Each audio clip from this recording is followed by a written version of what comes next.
just a little bit of background, I guess. If you've read the bio, you probably know. But for me, this is sort of almost a 20-year kind of a journey. I spent most of my working career as a teacher, high school teacher, with Edmonton Public Schools. In the last few years, though, I've just become sort of really interested in a variety of emerging technologies, and 3D immersive technology was one of the ones that I became very interested in. As a math teacher and a physics teacher, I guess that was probably the first thing that drew me in, was just this rich world for exploring mathematics and for exploring physics and things like that. So it's kind of what got me into it. So after 20 years as an educator, and I spent 4 years of that in the big blue building as a math and sort of education technology integration consultant, I don't know, I was just left feeling that there's so much happening, but it's just not happening fast enough. So I sort of wanted to get out and explore a little faster than I was able to within that sort of a system. So I actually resigned my post as a teacher, and I started to explore for a couple of years on my own, and I got sort of hooked into the 3D immersive environments as a way to, again, further education. But then I started to see a lot of other activity as well that was on the fringes of education. Some enterprise use started to creep in, things like that, and eventually it became almost a full-time career. And I started looking then, actively seeking places where I could, maybe get employment in that area. And I think we're sitting sort of at a stage right now where there's kind of an intersection happening of sort of the gaming technology, some of the enterprise systems for communication, and 3D immersive environments for me kind of sit right in that zone. And I've spent so many years doing this that I guess where to start, I'd have to go all the way back to about grade 8 or 9, I guess, on my TRS-80 color computer. The first computer I ever had, just graphing little simple 3D shapes and objects, and being able to sort of manipulate them, and looking at some of the technology that was coming along. It was very rough at that time, but it was getting there, and I just always have had that interest in that sort of 3D environment. But again, way back then it was pretty hard to manipulate. It was hard. You had to really program everything by hand. And I was fairly decent at mathematics all along through my childhood, but it was still very tedious and very time consuming. And that, as you get into your teaching career and you sort of get busy, you kind of watch from the sidelines for a while, but then it still wasn't quite there yet. And really it sort of hit home for me when I decided to take the plunge and just sort of see where everything had come to. And I started my first Second Life account, and that's one of the immersive environments that probably a lot of people are exposed to initially. It's fairly popular, it's easy to get into. And when I first sort of got into that 3D immersive environment in Second Life, that's when it started to make sense that maybe, it's still rough, definitely, very rough, and it still is. But just maybe there is something here that is going to become something, eventually, later on down the road. And this was about 3 years ago, and I've been involved ever since. I've sort of stuck with Second Life, but I've started to explore other options as well. Open Sim versions. This is actually running on an Open Sim. It's sort of a reverse engineered Second Life-like platform that you can run on your own local server, or you could run it in a hosted space as well. Some of the gaming platforms that are coming out now are sort of starting to cross over into this territory of 3D immersiveness, and we're starting to explore that as well. But I've also, probably 5 or 6 different places I've explored. There's Sun for a while was working with something called Wonderland, and they've turned that into an open source tool after they were bought by Oracle.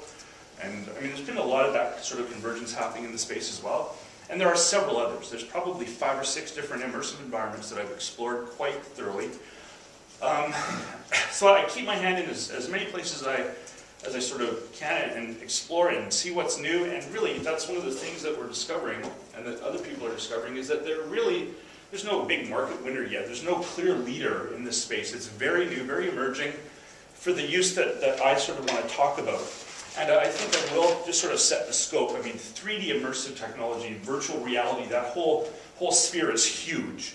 And we're not going to get into the stuff that's like the cave systems, like the U of A has done a lot of experimenting with total 3D immersion inside a cave, or using the head-mounted gear with motion tracking, motion sensors, all of that kind of thing. That's a little beyond the scope of what I'm going to be talking about. I'm going to be talking more about the types of things that you would be able to access with a reasonably equipped home computer. Fairly good graphics card, high speed bandwidth that you can get from either cable or from DSL. You don't need anything really fancy. And the type of 3D environment that allows you to have an avatar. And if I back up a little bit, you'll see my avatar is in here somewhere. There he is. But that you can also have other people join you in that space. And that's what I think the key is, that you're not there alone, you're not just exploring by yourself, you're actually in there with somebody else. So that's what I'm here to talk about. And I know it's right for me. I mean, it is, for me, probably right now, a place that I would rather, not rather be than anywhere else, but it's a place where I can exist quite comfortably in. For quite a while, I would be in and working with other people from around the world, doing things and creating things and discussing things. And it's sort of that type of experience that I want to share with you a little bit. There aren't very many analyst companies right now in the technology field that are tracking virtual space or 3D immersive environments, but the few that are tracking up to about, I think, 9 different enterprise use cases. So this isn't the gaming end of things, definitely, if you were at the presentation this morning, the BioWare presentation, gaming is a huge industry, and I think we're starting to see some crossover from that.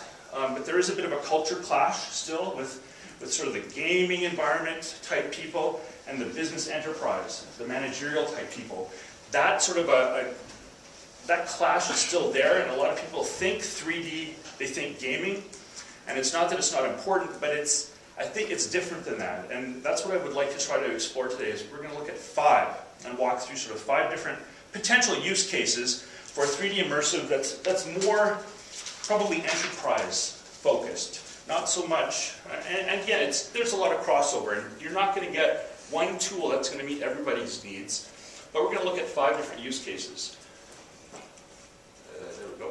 First use case that's very typical, very common, and it's not new, but to use a virtual immersive environment as a sort of multi-user exploration of either location or perhaps architectural structures.